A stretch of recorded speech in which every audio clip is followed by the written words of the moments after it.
السلام علیکم ورحمۃ اللہ۔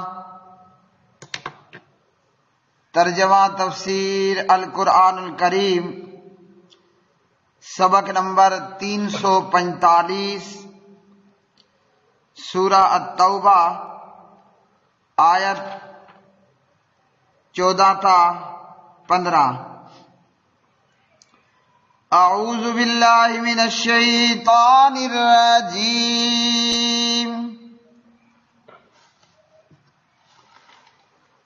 قاتلوہم يعذبهم اللہ بأیدیکم ویخزہم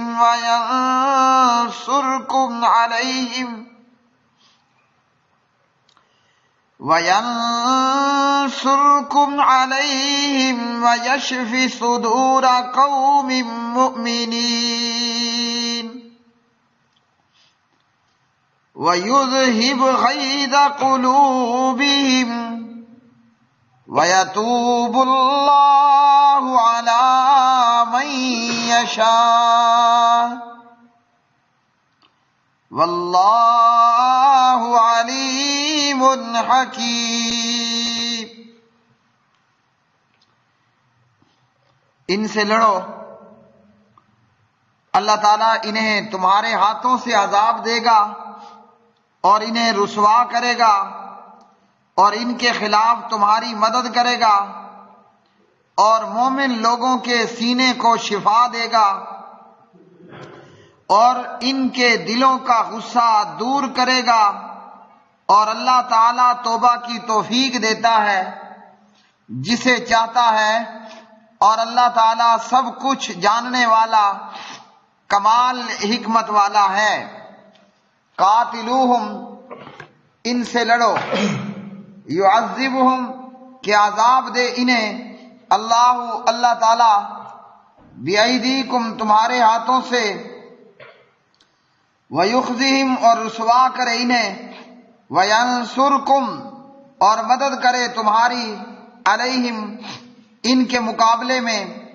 وَیشفی، اور شفا دے، صدور قوم مومنین، مومن قوم کے سینوں کو، وَیُذْہِب، اور وہ دور کر دے، غیظ، غصہ، قلوبہم، ان کے دلوں کا، وَیتوب، اور توجہ فرماتا ہے اللہ تعالی، علی من یشاء، جس پر وہ چاہتا ہے، واللہ، اور اللہ تعالی، علیم، خوب جاننے والا، حکیم، خوب حکمت والا ہے۔ پیارے بھائیوں اور میری بہنوں، آج کا سبق قرآن مجید فرقان حمید کی یہ آیات بینات، اللہ رب العالمین نے ان آیات میں فرمایا کہ ان کافروں کے ساتھ لڑائی کرو، ان سے لڑو۔ جو کافر عہد توڑنے والے ہیں ان سے لڑائی کرنے کا اللہ رب العالمین نے حکم دیا، اور پھر اس پر اللہ رب العالمین نے مسلمانوں، مومنوں اور مجاہدوں کے ساتھ 5 وعدے بھی کیے کہ ان کافروں کے ساتھ لڑائی لڑنی ہے، اور اللہ رب العالمین کے یہ 5 وعدے ہیں، یعنی یہ 5 سعادتیں تمہیں نصیب ہوں گی۔ پہلی بات یہ بیان فرمائی کہ اللہ رب العالمین انہیں تمہارے ہاتھوں سے عذاب دے گا، جبکہ اس سے پہلے اللہ سبحانہ و تعالیٰ کی سنت یہی رہی تقریباً کہ اللہ نے جس قوم کو بھی ہلاک کرنا چاہا، آسمان سے اس پر یا زمین میں سے اس پر عذاب نازل فرما دیا۔ اللہ نے بے شمار کافر قوموں کو مختلف طریقوں پر تباہ و برباد کیا۔ کسی قوم پر اللہ نے تیز ہوا چلا دی تو کسی قوم کو چیخ نے ہلاک کر ڈالا، کوئی قوم زلزلے اور طوفان کا شکار ہوئی تو کوئی قوم جو ہے وہ سیلاب کا شکار ہوئی، اور یہ کہ اسی طرح کسی قوم کو آسمانوں کے قریب لے جا کر انہیں زمین پر الٹ کر کے پٹخ کر کے ان کے اوپر اللہ نے پتھروں کی بارش کر دی، یا اسی طرح اللہ سبحانہ و تعالیٰ نے ابرہہ اور اس کے لشکر کو ہلاک کیا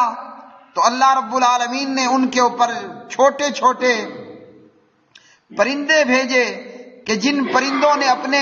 پنجوں میں کنکریاں اٹھا رکھی تھیں، اور یوں ابرہہ اور اس کا لشکر ہلاک ہوا۔ لیکن اب اللہ رب العالمین نے فرمایا کہ ان کافروں کے ساتھ لڑائی کرو، اللہ تعالیٰ تمہارے ہاتھوں انہیں عذاب دے گا۔ مطلب مومن اور مجاہد اللہ کی راہ میں جہاد کرنے والے ہوں گے، اور یہ جہاد اور مسلمانوں کی یہ تلوار کفار پر اللہ کا عذاب بن کے برسے گی، جیسا کہ بدر میں ہوا، احد میں ہوا، یرموک میں، قادسیہ میں ہوا، اور قیامت تک پیارے نبی علیہ الصلوۃ والسلام کی امت میں جہاد جاری رہے گا، اور یہ تلوار چلتی رہے گی، اور مسلمانوں کی یہ تلوار کفار پر اللہ کا عذاب بن کے برستی رہے گی۔ تو فرمایا کہ اللہ رب العالمین تمہارے ہاتھوں انہیں عذاب دے گا، کافر قتل ہوں گے، کافر زخمی ہوں گے، کافر قیدی ہوں گے، اور پھر ان سے مال غنیمت بھی حاصل ہوگا۔ یعنی صرف کفار کا اور کافروں کا خاتمہ ہی نہیں ہوگا، بلکہ مسلمانوں کو اس صورتحال میں ان کا مال غنیمت کے طور پر جو ہے وہ ملے گا۔ دوسرا وعدہ یہ کہ اللہ رب العالمین ان کافروں کو رسوا کرے گا، وہ ذلیل ہوں گے، اور ان کی بے شمار فوجی قوتوں کا گھمنڈ توڑ دیا جائے گا، اور ان کافروں کی عزت خاک میں ملا دی جائے گی، جیسا کہ ابو جہل کی عزت خاک میں ملا دی گئی، اور جیسا کہ کیسر و کسریٰ اپنے وقت کی بڑی بڑی سپر پاوریں وہ صحابہ کرام رضوان اللہ علیہ مجمعین کی تلوار کے آگے جب آئے تو وہ رسوا ہوئے، ذلیل ہوئے، اور ان کی حکومت اور ان کی فوجی طاقتیں اور قوتیں اور سالہا اور صدیوں پر محیط ان کی حکومتیں وہ خاک میں مل کر خاک ہوئیں۔ تیسرا وعدہ فرمایا کہ اللہ رب العالمین کافروں کے مقابلے میں تمہاری مدد کرے گا، اور اللہ تمہیں کافروں پر غلبہ عطا کرے گا۔ تو یہ بھی ہوا،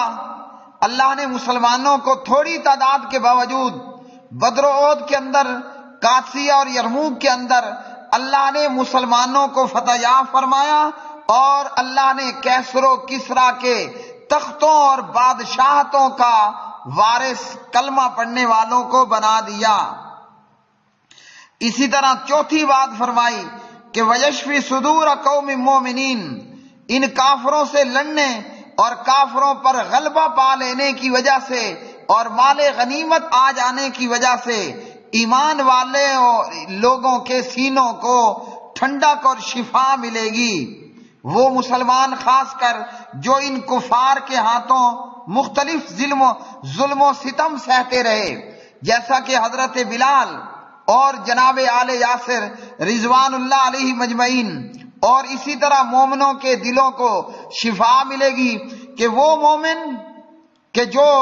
دیکھتے ہیں اور سنتے ہیں کہ دنیا میں جہاں جہاں مسلمانوں پر ظلم و ستم اور مسلمانوں پر کفار بربریت ڈال رہے ہیں، معرکہ بدر میں بھی یہی ہوا۔ مکے کے بڑے بڑے سردار جو حضرت بلال رضی اللہ تعالی عنہ کے جیسے مومنوں اور مسلمانوں پر ظلم و ستم کے پہاڑ توڑنے والے تھے،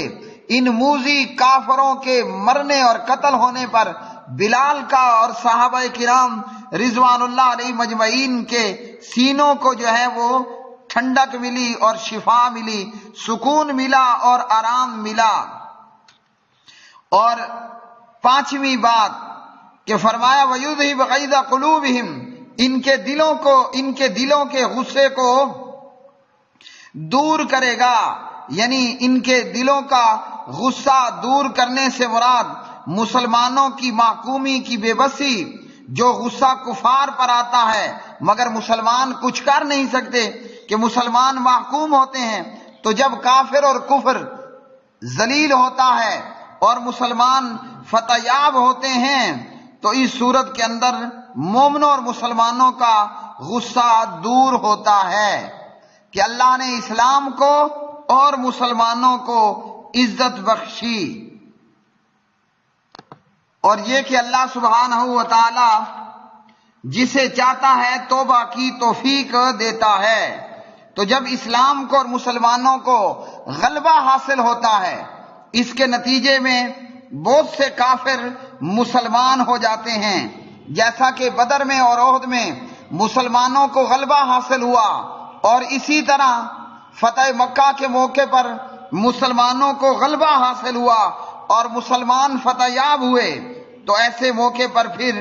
اکرمہ بن ابی جہل اور حضرت ابو سفیان، سہیل بن عمرو اور دیگر رضوان اللہ علیہ مجمعین، بہت سارے لوگ وہ اسلام کے اندر داخل ہوئے اور بہت سے لوگوں کو توبہ کی توفیق ہوئی اور انہوں نے بالآخر اسلام کی آغوش میں پناہ لی۔ جب بھی کافر مغلوب ہوتا ہے، اللہ رب العالمین اسلام اور مسلمانوں کو عروج عطا فرماتا ہے، اور اس کے علاوہ بھی اللہ جب جس کو چاہے اسلام کی توفیق عطا کر دے اور توبہ کرنے کی توفیق اور سعادت نصیب فرما دے۔ جیسا کہ تتاریوں نے بغداد کو فنا کیا اور مسلمانوں کو تہس و نحس کر کے رکھ دیا، لیکن بالآخر یہی تتاری وہ مسلمان ہوتے ہیں اور اسلام کو مٹانے والے صدیوں تک اسلام کے محافظ بن جاتے ہیں۔ کہ شاعر نے کہا ہے آیا یورش تاتار کے افسانے سے، پاسباں مل گئے کعبے کو صنم خانے سے۔ اور فرمایا کہ اللہ سبحانہ و تعالی سب کچھ جاننے والا اور اللہ رب العالمین کمال حکمت والا ہے۔ اور یہ جتنے بھی اس آیت مبارکہ میں وعدے ہوئے، یہ تمام صحابہ کرام رضوان اللہ علیہ مجمعین کے ہاتھوں ہی پورے ہوئے، اور انہوں نے ہی مکہ اور جزیرہ عرب کو فتح کیا۔ روم، شام، یمن، ایران، عراق، افریقہ اور مشرق سے مغرب تک اللہ رب العالمین نے صحابہ ہی کے ہاتھوں جو ہے وہ اسلام کو پھیلایا، اور اسلام کا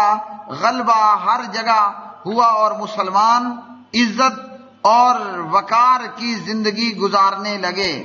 تو آج بھی مسلم امہ کی یہ ذمہ داری ہے کہ ان معاہدہ توڑنے والے کافروں سے لڑیں۔ اللہ نے جیسے 14 صدیاں پہلے یہ 5 وعدے پورے کیے، آج بھی وہی ہوگا، اگر شرط یہ کہ مسلم امہ اس چھوڑ دی گئی تلوار کو اور گرا دی گئی تلوار کو پھر سے اٹھا لے اور ان کافروں پہ اللہ کا عذاب بن کے برس پڑے۔ جبکہ فی الحال تو یہ ہے کہ ہم نے تلوار گرا رکھی ہے اور چھوڑ رکھی ہے، اور خود مسلم امہ ان کافروں کے ہاتھوں دنیا کے بے شمار خطوں میں مظلوم نظر آتی ہے، وہ چاہے بھارت ہو، کشمیر ہو، فلسطین ہو، فلپائن ہو، برما ہو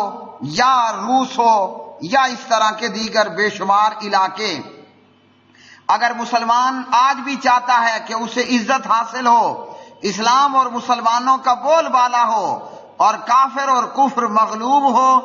تو اس عزت کو، کھوئی ہوئی عزت کو واپس حاصل کرنے کا فقط یہی ایک طریقہ ہے کہ مسلمان سورہ توبہ کی آیت نمبر 14 پہ عمل پیرا ہو جائیں۔ وآخر دعوانا ان الحمد للہ رب العالمین۔